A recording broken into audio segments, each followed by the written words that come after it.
Mercoledì 4 febbraio, San Giuseppe da Leonessa. È il 35esimo giorno dall'inizio dell'anno, ne mancano 330 al termine. Il sole sorge alle 7:28 e tramonta alle 17:22. La luna si leva alle 20:39 e tramonta alle 8:39.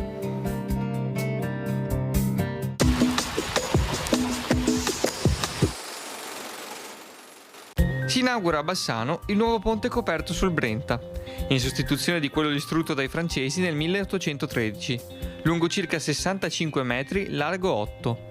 Orgoglio dei bassanesi, il celebre ponte vanta antichissime origini. La prima notizia risale al 1209. Più volte distrutto nel corso dei secoli, il ponte risorse sempre mantenendo l'antica forma. Quello attuale fu inaugurato il 3 ottobre 1948.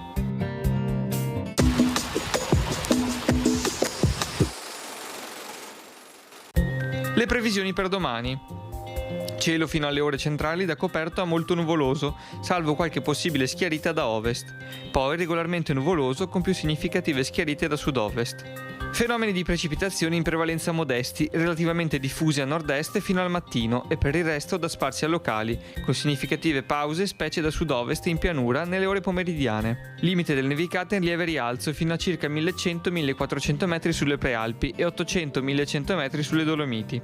Temperature prevalentemente in moderato aumento, salvo valori localmente stazionari.